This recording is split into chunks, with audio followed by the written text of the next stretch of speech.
crafty friends, welcome back. In today's video I'm sharing how you can create a shaped card that you can quickly create to send off to your friends, because I know that time is running out to send out Halloween cards to your best ghouls. So let's go ahead and get started. You can see I'm starting with envelopes, so I could do kind of a little intro.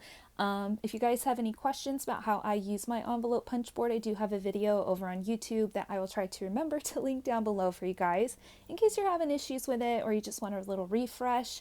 But yeah, so anyway, the kind of idea behind these cards is that they're flat, one layer, come together really quick, but they're also snarky and kind of fun. So you will need some alpha stamps. I have these little ones from Joanne, some embossing supplies and tools, as well as a piece of black cardstock. It can be whatever size, that you want your final card to be. I'm just using an 8.5 by 11 because that's what I have on hand. You'll also need a large shaped die cut. So I have this one that's a coffin. I just drew this one myself.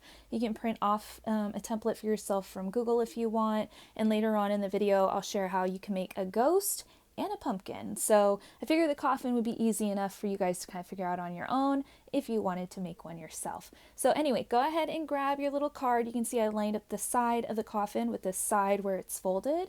I'm going to get my alpha stamps and use a ruler kind of as a guide, as well as my Versamark embossing ink. And I'm just going to stamp out my sentiment. And it says, "You are dead to me," because I thought that'd be really funny on the front of a coffin card, right? I mean, if you're going to go simple, you might as well go funny, right? And just, I don't know.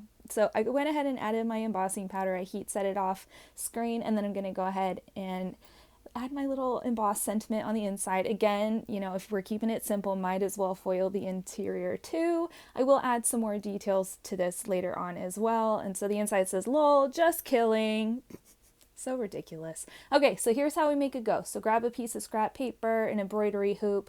Mine is 4 inches across, so you'll just trace around the top half of your embroidery hoop and make like wobbly lines to make the bottom of your ghost. Cut it out and you got a template. I'm using a piece of white cardstock because the ghost is white, and I'm gonna line up my template right on that folded edge, but I'm gonna leave some of the fold intact. I'm not gonna cut all the way around because I'm just gonna have like 2 card bases essentially that are not connected, and I don't want that. I want this to be all one piece.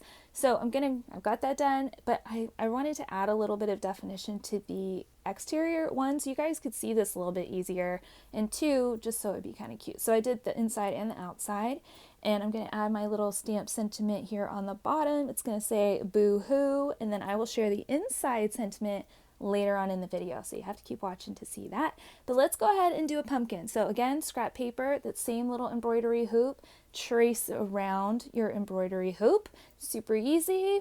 No fancy drawing skills. Scooch it over so your whole little traceable thing that we're creating here will be about 6 inches wide. Go ahead and trace around there, and there's your pumpkin. Add a little butt to it and a stem, and cut it out, and there's your template. Super easy. I mean, I know it's a basic shape, but you guys can do this. You totally can. I promise, I promise. So this one, the fold is actually going to be at the top of my card along that straight edge of the little stem. Isn't that so fun? Okay, so we're gonna go in, add just a little bit more detail. I've been loving the messy stitching lately, and I feel like this adds enough of a handmade intentional look to it that it kind of dresses up the plain cardstock and the very simple stamping and embossing. And these are the finished cards. So I hope you guys enjoyed this video. I hope you'll give it a try. I know they're super simple, but we're running out of time to send these, y'all, so we got to get going. So I hope you'll give them a go. Please share your cards over in the Facebook group I want to see, and I will see you guys in tomorrow's video. Happy creepy crafting, friends.